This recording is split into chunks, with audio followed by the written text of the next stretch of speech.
Shalom saudara-saudari yang terkasih dalam nama Tuhan Yesus Kristus. Pada kesempatan yang berbahagia ini, saya akan membagikan firman Tuhan bagi kita semuanya sebagai pendalaman Alkitab. Dan sebelumnya, mari kita bersatu di dalam doa. Allah kami yang maha baik, terima kasih kesempatan ini kami akan mendalami akan firman Tuhan. Kiranya kuasa Roh Kudus bekerja dalam hati kami masing-masing. Sehingga ketika kami mendengarkan firman Tuhan ini, kami beroleh kekuatan, kesanggupan untuk melakukannya. Sehingga kami boleh menjadi anak-anak Tuhan yang semakin mengerti akan kehendak Tuhan dan semakin memiliki karakter seperti Yesus Kristus. Dalam nama Tuhan Yesus Kristus, kami berdoa dan mengucap syukur. Amin. Baik, saudaraku yang kekasih, dalam nama Tuhan Yesus Kristus, pendalaman akan firman Tuhan, pendalaman Alkitab pada kesempatan ini, saya berikan judul 7 langkah untuk mengatur stres dan menikmati kedamaian hidup. Saudaraku, tentu banyak orang dan hampir semua orang tidak menginginkan stres, namun menginginkan kedamaian hidup, menginginkan hidup bahagia dan terhindar dari stres. Saudaraku, apa rupanya stres itu? Stres itu adalah respon tubuh, mental, dan emosi terhadap sebuah permintaan.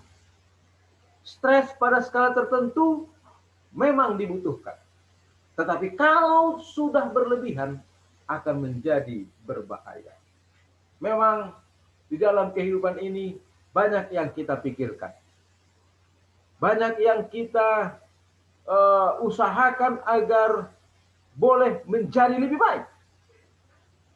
Banyak hal-hal yang terjadi dalam kehidupan kita yang mungkin membuat kita berpikir keras. Tetapi jikalau kita terlalu berlebihan untuk memikirkan sebuah perkara, akhirnya muncullah stres yang berat. Baik, ada beberapa jenis stres.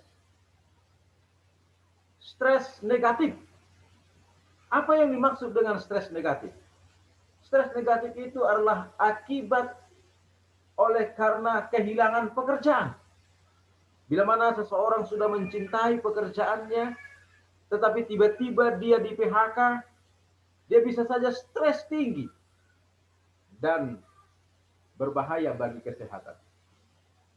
Ada stres positif. Ini bisa saja diakibatkan oleh karena kenaikan daripada jabatan. Dari guru biasa menjadi kepala sekolah, atau dari karyawan biasa menjadi direktur. Ya, pokoknya kalau dia naik pangkat, dia terlalu senang, akhirnya dia kurang tidur, dan bisa saja mengganggu kesehatan. Ada yang disebut dengan stres ringan. Ini bisa saja diakibatkan oleh karena kena hujan pada waktu berolahraga. Ya, badan sudah capek berolahraga, tapi tiba-tiba datang hujan, ini bisa saja menimbulkan stres. Tapi itu masih stres ringan. Tetapi ada juga stres berat. Stres berat ini diakibatkan oleh karena bila mana seseorang mendapatkan penyakit yang berbahaya. Contohnya penyakit kanker. Bisa menimbulkan stres yang berat. Justru membuat dia semakin lebih parah di dalam penyakitnya. Apa yang menjadi gejala-gejala bila mana seseorang itu stres negatif? Bila mana seseorang itu memiliki sakit kepala yang meningkat, ini berarti dia sedang mengalami stres negatif. Bila mana dia mengalami rasa takut yang berlebihan, ini gejala stres negatif. Bila mana dia memiliki hilang nafsu makan, ini juga adalah stres negatif. Atau mungkin bila mana dia berlebihan makan, dia banyak makan, bisa saja itu oleh karena stres negatif. untuk berusaha untuk menghilangkan stres. Dia makan banyak, tapi stres itu tetap saja muncul. Dan bisa saja seseorang itu kurang tidur, tidak bisa tidur oleh karena adanya gejala negatif stres. Saudaraku yang kasih, ada cara yang harus kita lakukan agar kita bisa menghadapi stres dengan baik. Dan bagaimana kita harus mengidentifikasikan daripada sumber permasalahan itu. Kita harus menyelidiki mengapa permasalahan itu terjadi. Di dalam Mazmur 43 ayat 5 dikatakan, mengapa engkau tertekan hai jiwaku, dan mengapa engkau gelisah di dalam diriku? Saudara yang kasih, kita mau menyelidiki dan kita mau menemukan bagaimana cara menghadapi stres. Kita akan selidiki lewat firman Tuhan, dan langkah-langkahnya firman Tuhan akan memberitahukannya. Baik, langkah yang pertama atau teknik yang pertama adalah terapi tubuh secara keseluruhan. Mari kita membuat terapi kepada tubuh kita ini secara keseluruhan. Apa yang dimaksud dengan terapi tubuh? Gaya hidup. Kita harus membuat gaya hidup yang baik agar kita boleh menghadapi atau mengendalikan stres dalam kehidupan kita. Yang pertama adalah tidur dengan cukup. Ya, tentunya bila mana kita tidur dengan cukup pada malam hari 7 atau 8 jam, itu sangat baik sekali untuk kita bisa terhindar dari stres dan bisa mengendalikan stres. Tapi kalau kita kurang tidur, kita akan lebih gampang stres dan bahkan tidak sanggup menghadapi permasalahan hidup. Baik, yang kedua, gaya hidup yang lebih baik itu adalah kita memakan makanan yang sehat, yang bernutrisi, yang bervitamin, yang bermanfaat bagi tubuh, yang menyehatkan tubuh. Itu akan membuat kita memiliki kekuatan tubuh dan pikiran yang sanggup menghadapi stres. Yang berikut adalah kita harus menghindari kopi, rokok, dan alkohol. Karena minuman ini, karena rokok ini akan membuat saraf-saraf kita justru lemah dan gampang sekali menerima stres. Lalu yang berikut, kita harus berolahraga dengan teratur. Percaya atau tidak, orang yang tidak pernah berolahraga pasti fisiknya lemah dan akhirnya dia tidak sanggup menghadapi permasalahan. Karena fisiknya lemah, ketika terjadi permasalahan, maka tubuhnya tidak sanggup menghadapi itu dan akhirnya saraf-sarafnya bisa saja menjadi terganggu dan akhirnya tidak sanggup menghadapi permasalahan. Dikatakan dalam 1 Korintus pasal 9 ayat 25 dan ayat 27. Tiap-tiap orang yang turut mengambil bagian dalam pertandingan menguasai dirinya dalam segala hal. Aku melatih tubuhku dan menguasai seluruhnya. Jadi mari kita latih tubuh kita ini untuk bisa menghadapi segala perkara dalam dunia ini. Kita latih dengan cara yang sudah saya sampaikan tadi, yaitu tidur dengan cukup, makan makanan sehat, hindari kopi, rokok, alkohol, dan juga olahraga yang teratur. Itulah caranya kita melatih tubuh kita ini agar kuat dan sanggup menghadapi perkara-perkara dalam dunia ini.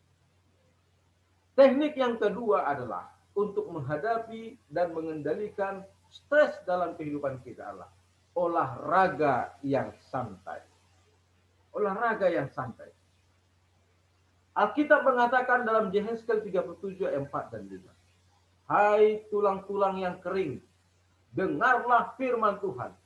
Aku akan menutupi kamu dengan kulit dan memberikan kamu nafas hidup kembali. Nah, jadi olahraga yang ringan itu firman Tuhan katakan adalah menggunakan udara yang segar ke dalam tubuh kita ini. Dengan kata lain, itu disebut dengan tarik napas yang dalam. Kalau kita menarik napas yang dalam dari hidung kita, lalu kita keluarkan pelan-pelan dari mulut kita.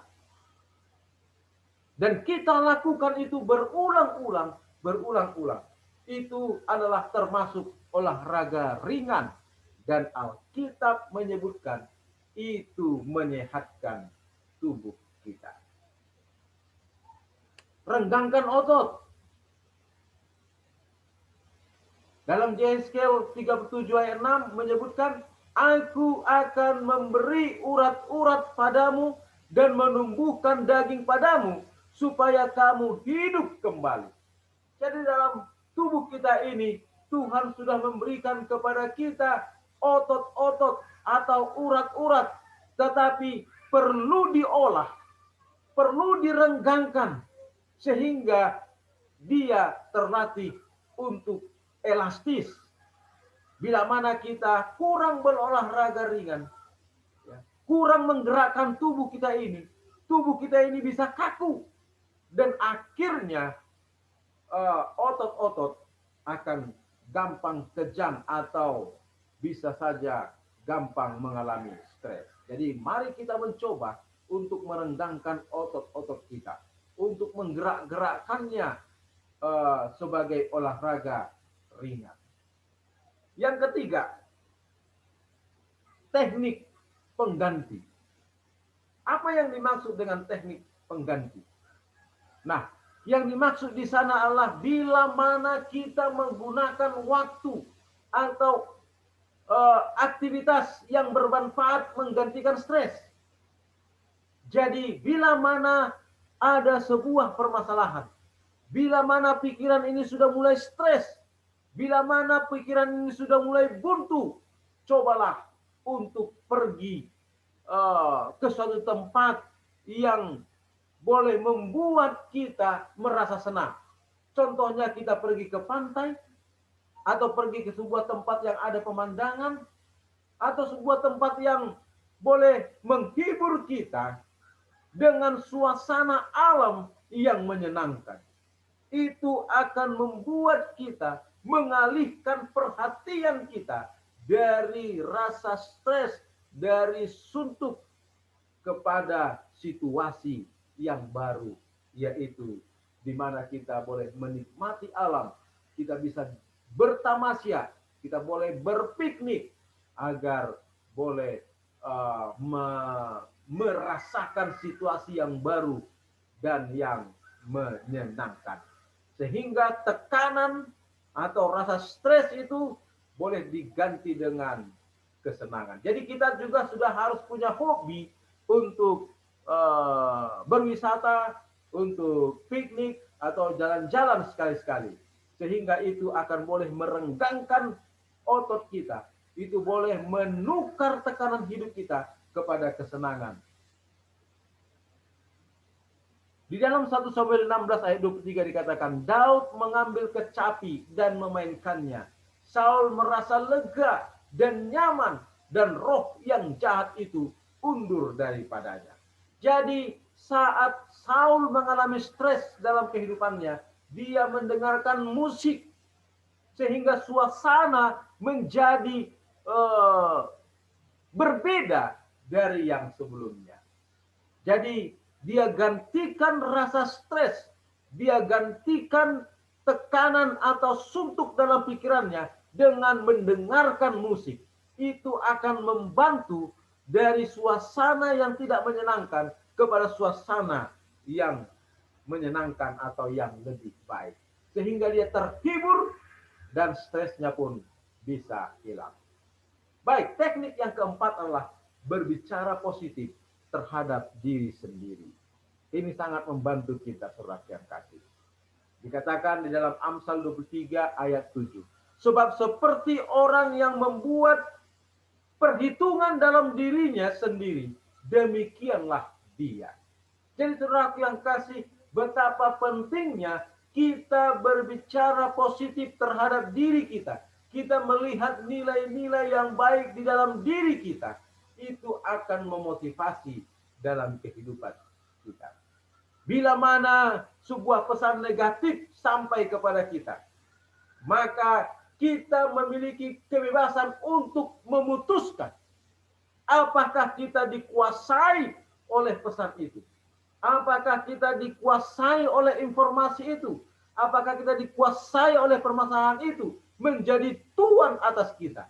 Atau yang kedua, pilihan kita adalah memenjarakan atau mengendalikan atau kita yang menguasai permasalahan itu untuk menjadi budak kita.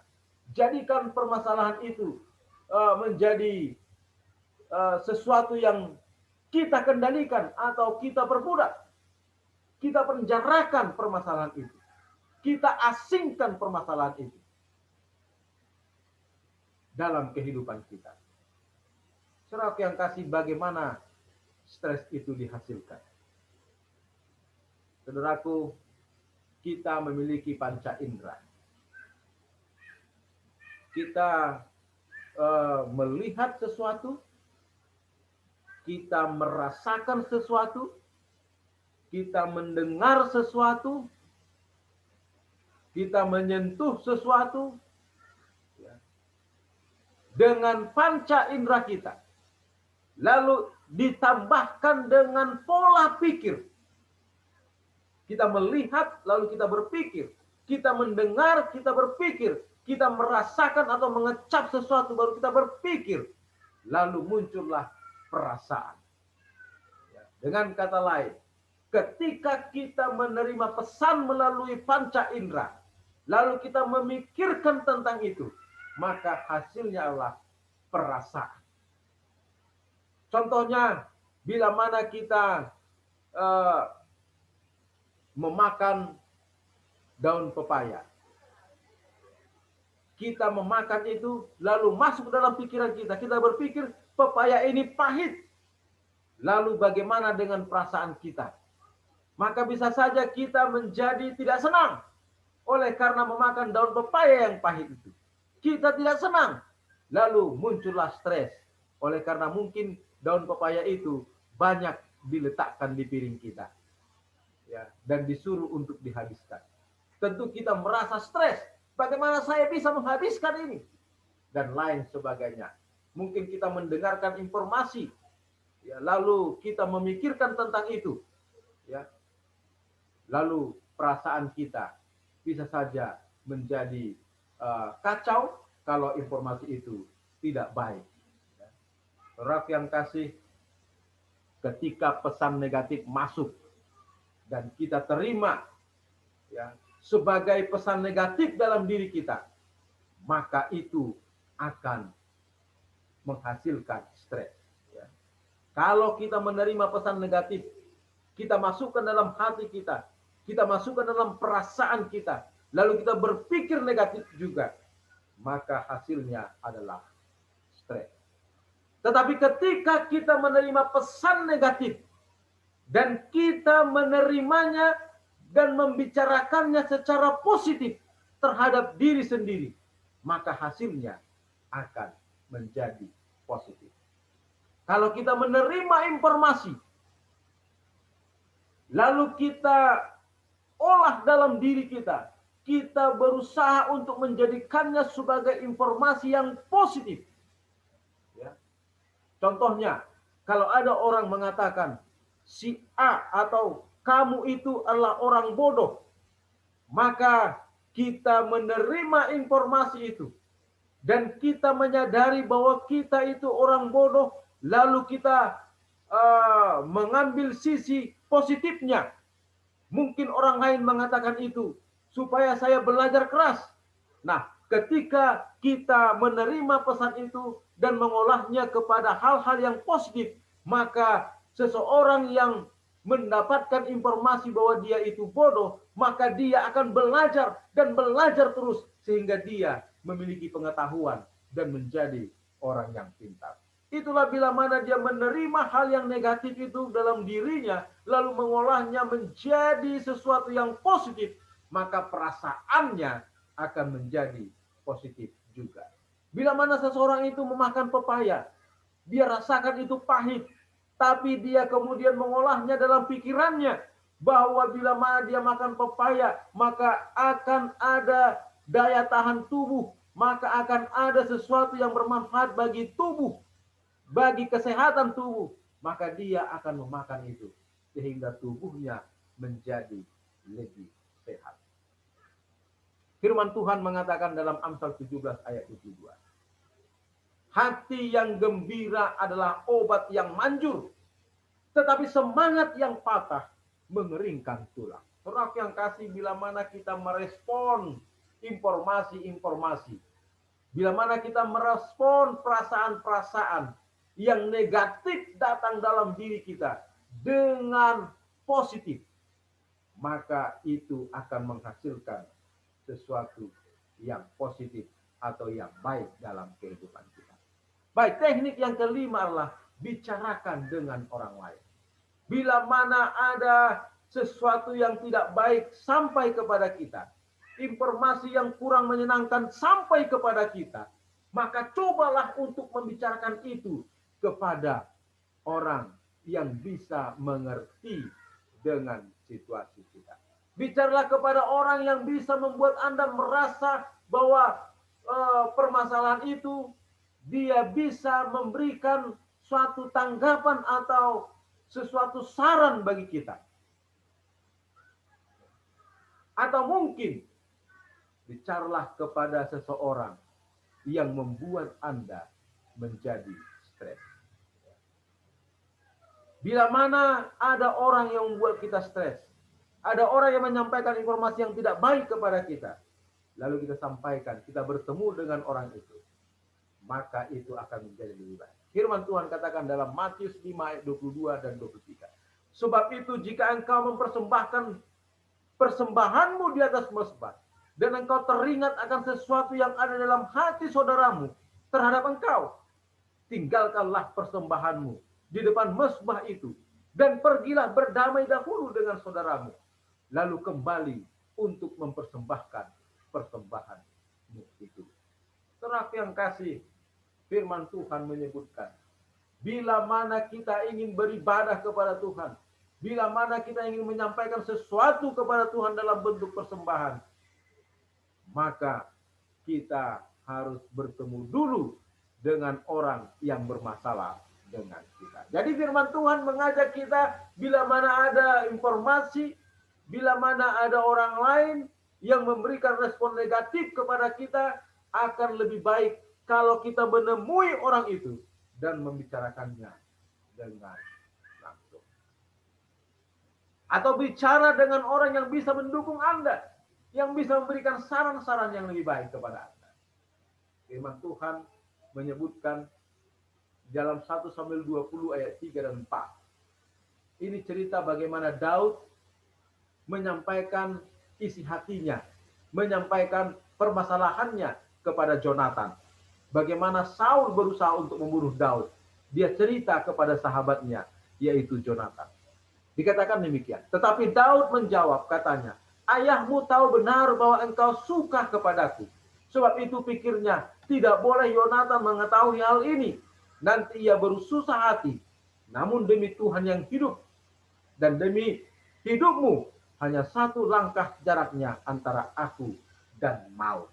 Di sini Daud menceritakan permasalahan hidupnya kepada sahabatnya Jonathan. Jadi kita juga boleh bercerita dengan orang dekat kita, orang yang bisa dipercaya menyimpan rahasia kita, dan juga yang bisa memberikan saran-saran. Baik, teknik yang keenam adalah gunakan imajinasi. Agar kita boleh mengendalikan stres, gunakan imajinasi. Apa yang dimaksud dengan menggunakan imajinasi? Bayangkan, ketika kita stres, coba mari kita bayangkan, kita sedang menikmati suasana yang santai, membayangkan suasana yang menyenangkan, memikirkan hal-hal yang tenang, memikirkan hal-hal yang damai. Daud menggambarkan dalam khayalan, dia mendapatkan dirinya dalam sebuah keadaan yang santai untuk melepaskan dirinya dari stres. Daud pernah juga membayangkan, memikirkan, dia berada dalam suatu tempat di mana dia boleh hidup tenang. Dikatakan dalam Amsal 55 ayat 5 dan 6. Hatiku gelisah, kengerian maut telah menimpa aku.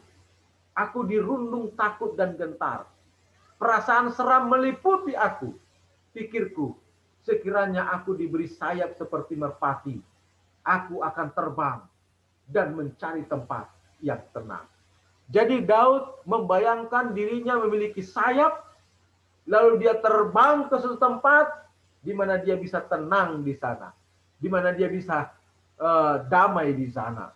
Jadi Daud memikirkan ya keadaan yang tenang sehingga dia bisa mengatasi stres. Baik, yang terakhir, yang ketujuh adalah meditasi rohani.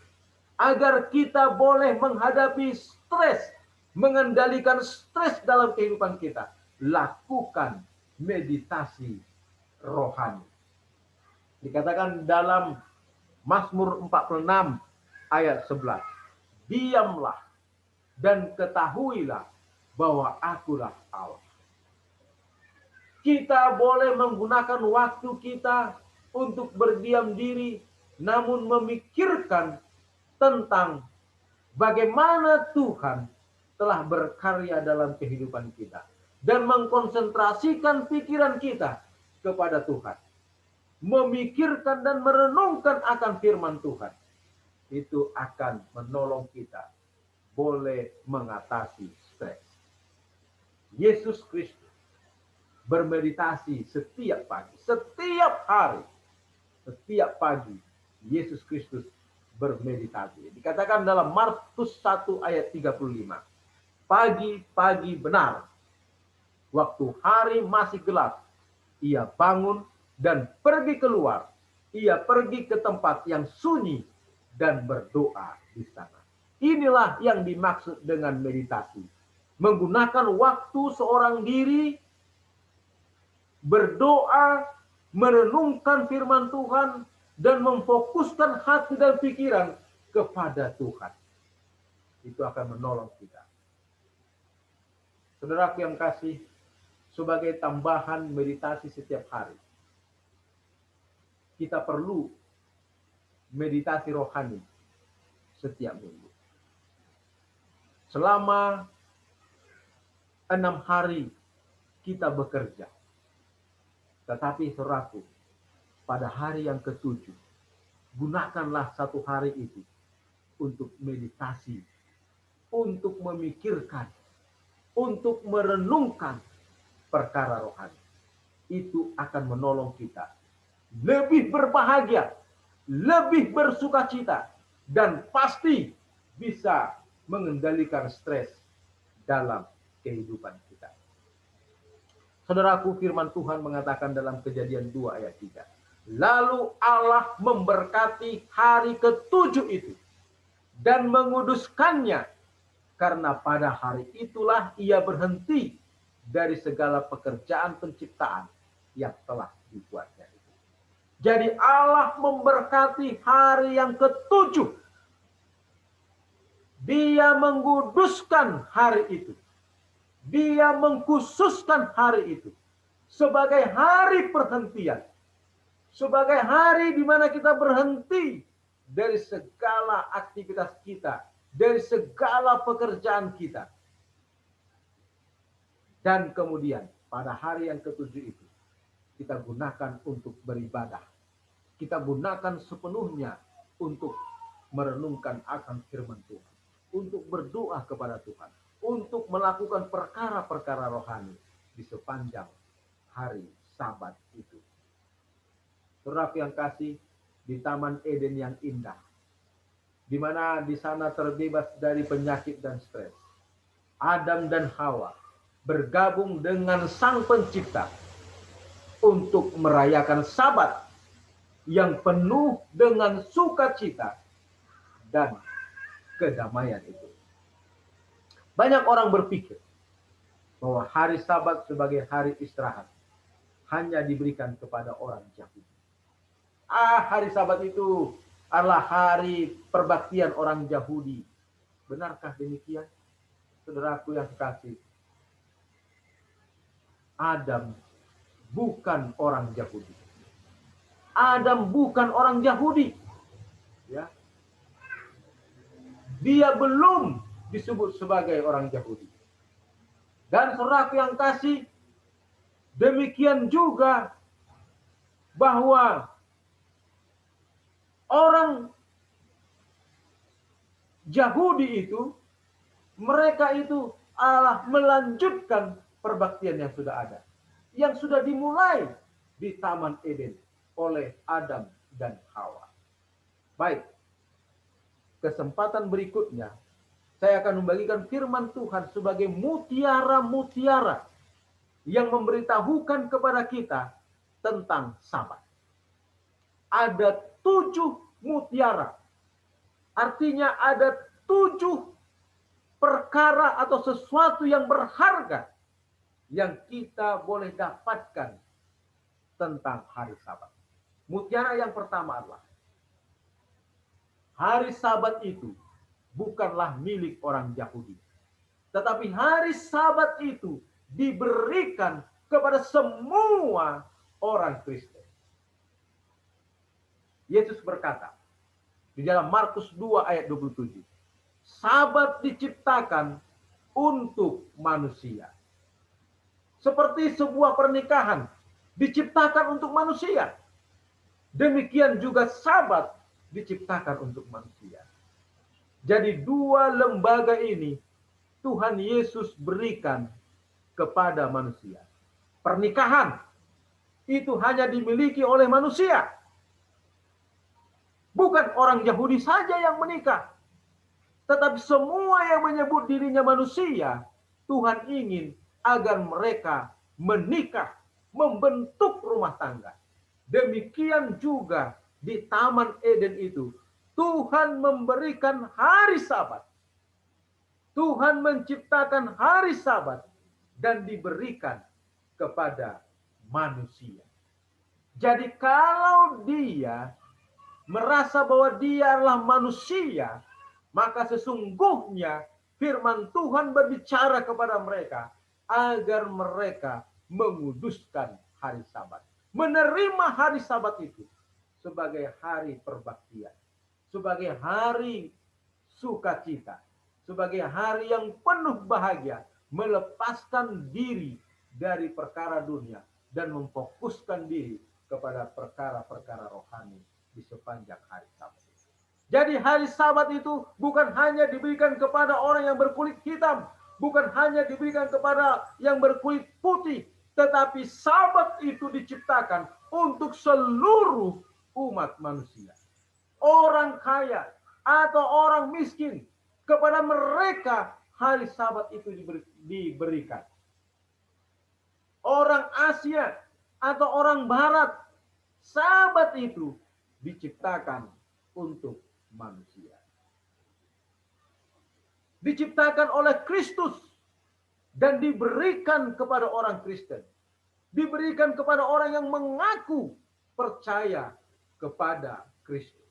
Itulah mutiara yang pertama. Baik, mutiara yang kedua tentang Sabat adalah hari Sabat adalah hari berkat istimewa untuk keluarga Allah.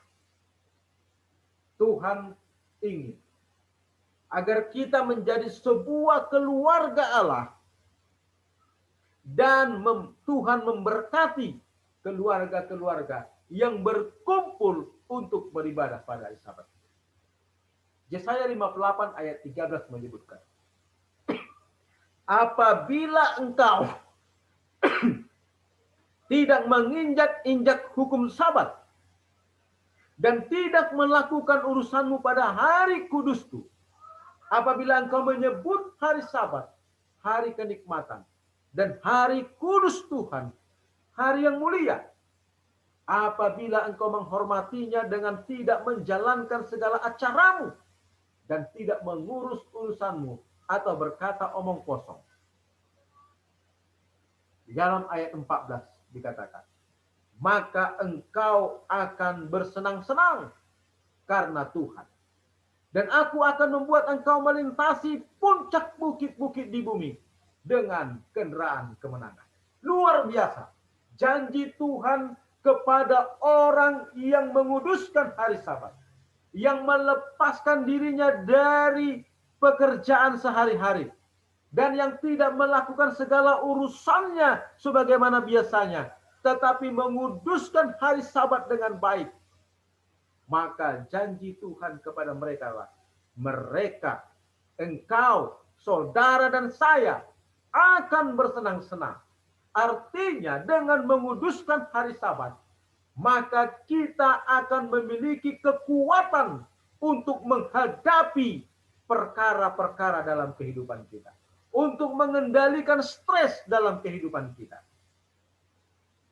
Saudaraku, di sini ada 3 wanita yang boleh saya katakan luar biasa. Yang di tengah itu adalah istri saya, Borusian Turi. Dia adalah seorang wanita yang luar biasa. Mendukung saya dalam segala pekerjaan dan hal-hal yang perlu dalam pelayanan. Baik, yang di sebelah kanan istri saya atau yang paling kiri dari gambar itu adalah Ibu Sihotang Borusitohan. Dia dalam jemaat itu disebut Opung Gracela Sihotang. Ini adalah jemaat Pangururan. Pada waktu saya melayani di Samosir. Ibu ini dia memiliki banyak pekerjaan sebenarnya. Dia memiliki sebuah minimarket. Dan setiap hari selalu datang pengunjung. Setiap hari selalu datang pengunjung. Tetapi saudara yang kasih, pada hari Jumat sore, jam 6, dia sudah tutup toko. Tidak menerima tamu lagi. Dan pada hari Sabat, tokonya tutup. Padahal hari Sabat itu, atau hari Sabtu itu, sebenarnya banyak pengunjung yang ingin untuk membeli. Tapi toko ditutup. Sepanjang Sabat, toko ditutup. Dan ibu ini beribadah kepada Tuhan. Dan menggunakan sepanjang Sabat itu untuk perkara-perkara rohani. Apa yang perlu dilakukan? Acara kebersamaan, pendalaman akan firman Tuhan, dan lain sebagainya. Meninggalkan kegiatan-kegiatan sehari-hari. Namun satu hari itu, sepanjang Sabat, untuk perkara-perkara yang baik. Dan saudaraku tahu, ibu ini tetap sehat. Dan bersemangat dalam kehidupannya. Dan dia menyaksikan bagaimana Tuhan lebih memberkati dia. Walaupun tidak buka toko pada hari Sabat. Tuhan lebih memberkati dia. Memberikan kesehatan. Dan bisa menanggapi segala permasalahan dengan baik. Bisa mengatasi segala perkara dengan baik. Bisa menghadapi informasi-informasi negatif dalam dirinya. Dan dia selalu berbahagia dalam kehidupan. Demikian juga dengan yang di sebelah kiri istri saya. Atau yang paling kanan dari foto ini. Ibu ini adalah Ibu Sitanggang. Dia Boru Silalahi. Dia dipanggil sebagai Mama David. Di jemaat Pangururan Samosir. Dia adalah seorang pegawai negeri. Dia adalah seorang guru. Tetapi pada hari Sabat dia berhenti. Dia tidak mengajar. Dan pihak sekolah mengatakan akan dipotong gajinya. Tetapi saudaraku yang kasih, dia bersedia untuk itu. Dia tidak marah untuk itu. Dia siap menghadapi segala resiko. Dan saudaraku yang tahu, ternyata ibu ini diberkati oleh Tuhan. Dia berbahagia dan bertumbuh secara rohani. Dan anak-anaknya baik-baik. Saudaraku yang kasih, luar biasa. Dan ibu ini menyaksikan bagaimana dia bisa menghadapi segala perkara. Dia bisa menghadapi segala hal-hal yang negatif dalam dirinya dan meresponnya kepada hal yang positif sehingga dia tetap berbahagia. Karena di sepanjang hari Sabat dia telah mendalami akan firman Tuhan. Dan di sepanjang hari Sabat dia gunakan untuk hal-hal yang rohani dan dia mendapatkan kekuatan yang baru daripada Tuhan. Sehingga dia bisa mengatasi stres dengan baik. Dia bisa merespon hal-hal negatif kepada hal-hal yang positif. Saudaraku yang kasih, kita akan semakin berbahagia bila mana kita mengetahui mutiara-mutiara yang bisa kita dapatkan pada hari Sabat itu. Baik, mutiara yang ketiga tentang hari Sabat adalah hari Sabat adalah hari di antara penyaliban Kristus dan kebangkitannya. Saudaraku yang kasih, kita tahu yang tertulis dalam Lukas pasal 23 ayat 53 sampai kepada Lukas 24 ayat 1. Di sana menceritakan bagaimana Yesus Kristus mati di kayu salib pada hari Jumat. Hari itu adalah hari persiapan untuk menyambut hari Sabat. Nah, saudaraku yang kasih, setelah Jumat sore, maka murid-murid dan wanita-wanita yang mengikut Yesus pada waktu hidupnya, mereka membawa Yesus ke dalam kubur. Dan pada hari Sabat, di sepanjang hari Sabat itu, Yesus berada di dalam kubur. Lalu pada hari pertama minggu itu, Yesus telah bangkit. Dia telah bangkit pada hari pertama, yaitu hari Minggu. Jadi saudaraku, firman Tuhan jelas menyebutkan bahwa hari Sabat itu adalah hari Sabtu. Dari peristiwa penyaliban Yesus. Itulah mutiara yang ketiga tentang hari Sabat. Bahwa Yesus disalibkan pada hari Jumat. Dia mati pada hari Jumat. Dan dikuburkan, dimasukkan ke dalam kubur. Ya, pada hari Jumat sore. Dan di sepanjang hari Sabat atau hari Sabtu. Dia ada dalam kubur. Tetapi pada hari Minggu, Yesus bangkit. Itulah makanya orang Kristen menyebutkan hari Minggu itu sebagai Minggu Paskah, ya, di mana Yesus bangkit pada hari pertama.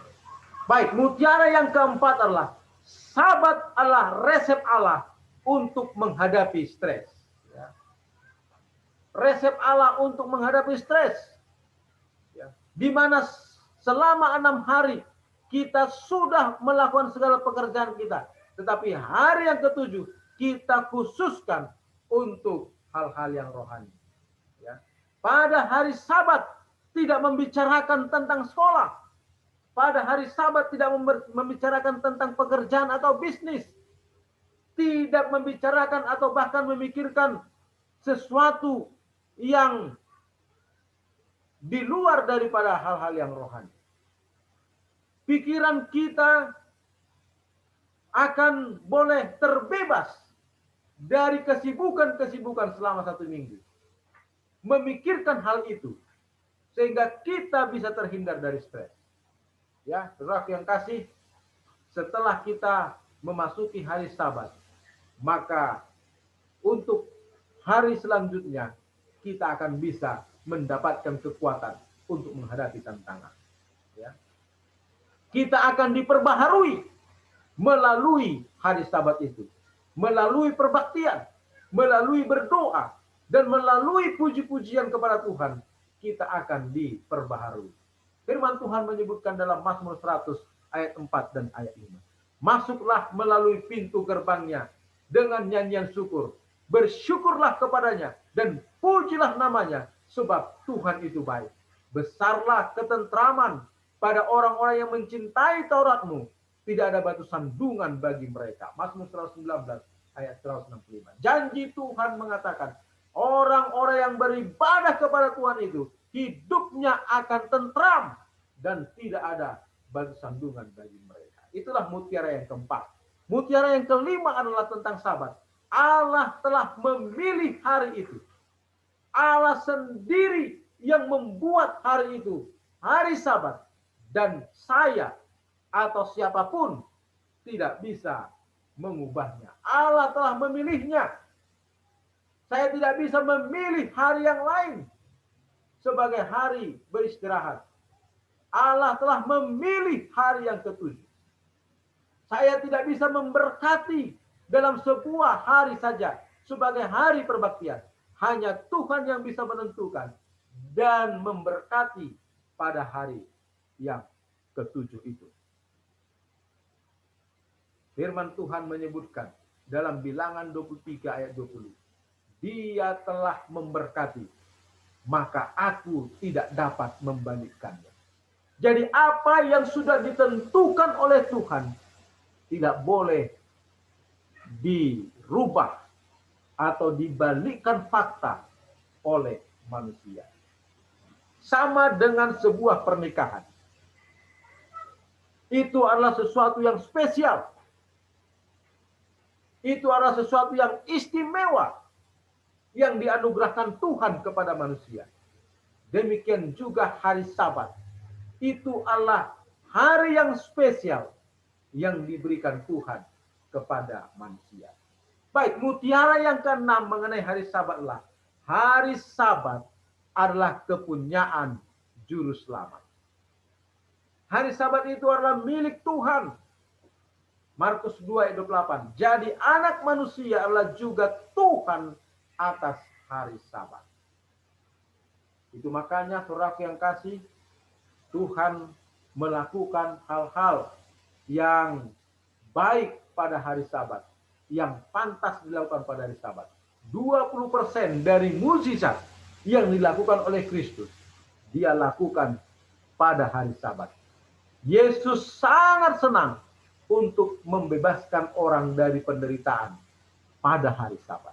Jadi apapun penderitaan kita, apapun kesukaran hidup kita pada hari Sabat, sampaikan itu kepada Tuhan. Karena Tuhan Yesus Kristus pada waktu dia ada dalam dunia ini, dia menolong manusia dari kesukaran hidup mereka. Buktinya, orang lumpuh selama 38 tahun, Yesus sembuhkan pada hari Sabat. Yohanes 5 ayat 1 sampai 15. Orang yang kerasukan setan dibebaskan. Yesus katakan keluar daripadanya. Markus 1 ayat 21 sampai 28.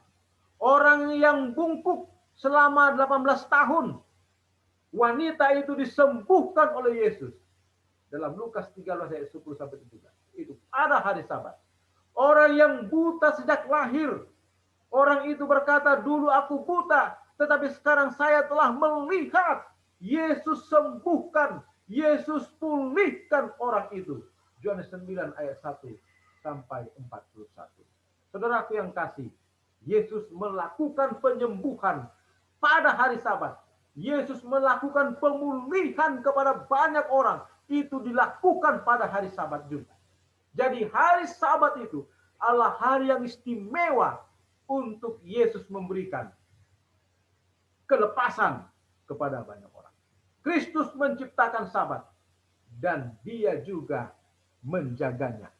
Lukas 4 ayat 16. Ia datang ke Nazaret, tempat ia dibesarkan, dan menurut kebiasaannya pada hari Sabat ia masuk ke rumah ibadat, lalu berdiri hendak membaca dari Alkitab. Jadi Yesus sendiri pada waktu dia dalam dunia ini, dia berhari Sabat. Dan itu adalah kebiasaannya. Jadi kalau kita menyebut diri kita sebagai pengikut Kristus, Mari kita ikuti Yesus yang beribadah pada hari Sabat menurut kebiasaannya. Saudaraku yang kasih, mari kita mengatakan dalam hati kita, aku akan mengikut Engkau, Juru Selamatku. Karena Yesus adalah Juru Selamat kita. Biarlah penuntun dalam kehidupan kita. Maka mari kita mengikuti Dia. Teladan yang sudah dibuat oleh Yesus. Dia berhari Sabat dalam dunia ini. Mari kita juga berhari Sabat. Mutiara yang ketujuh, yang terakhir, tentang hari Sabat Allah.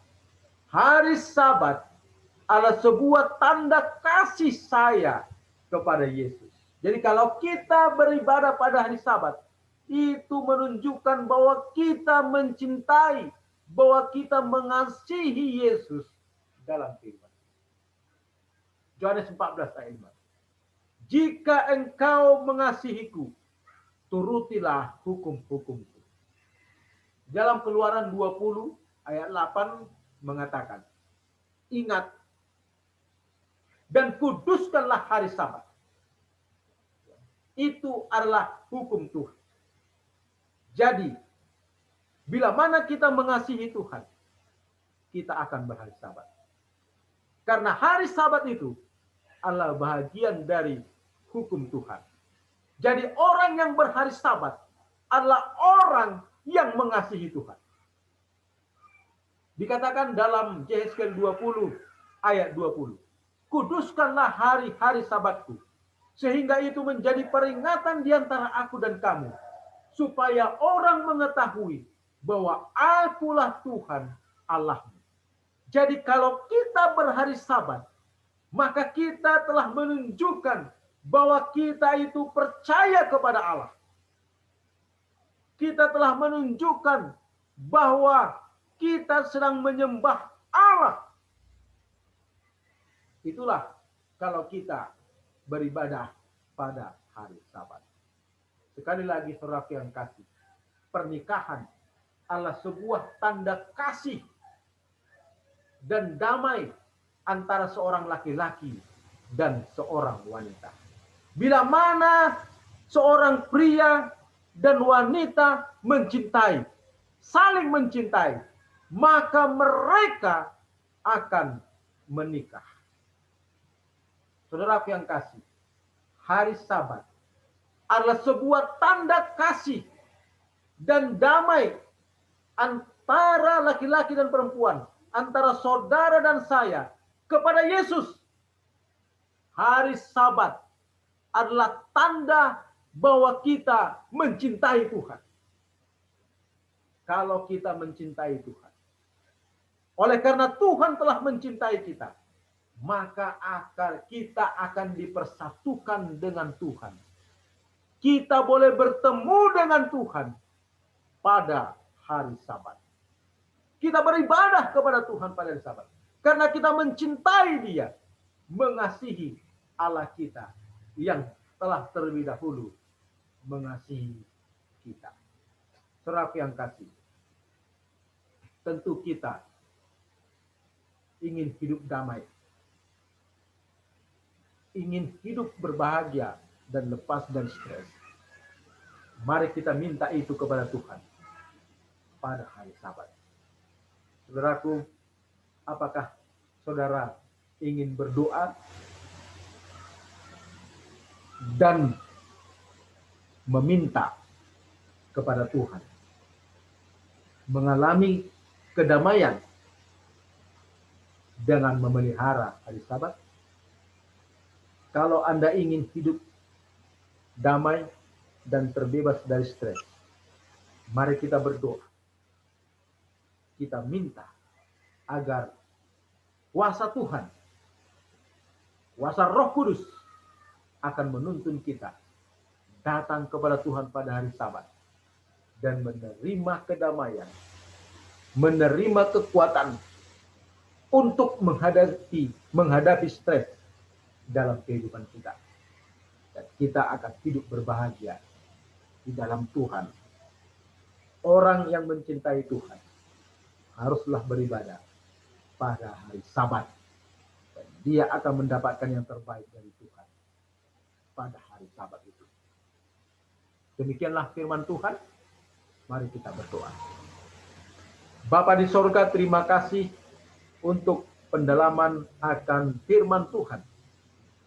Kami telah mengetahui ya Bapa, bahwa sesungguhnya hari Sabat adalah hari yang Tuhan telah tentukan, hari yang telah Tuhan pilih untuk kami boleh beribadah kepada Tuhan.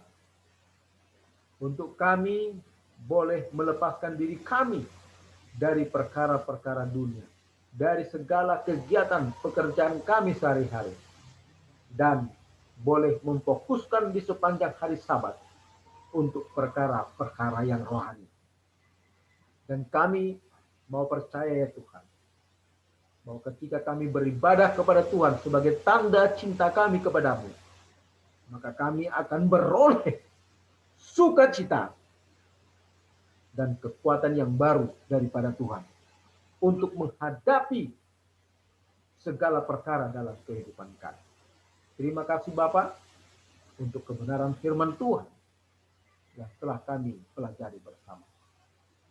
Diberkatilah semuanya umat-umat Tuhan yang telah memberikan waktu dan khususnya hati dan pikiran mereka untuk mendalami akan firman Tuhan.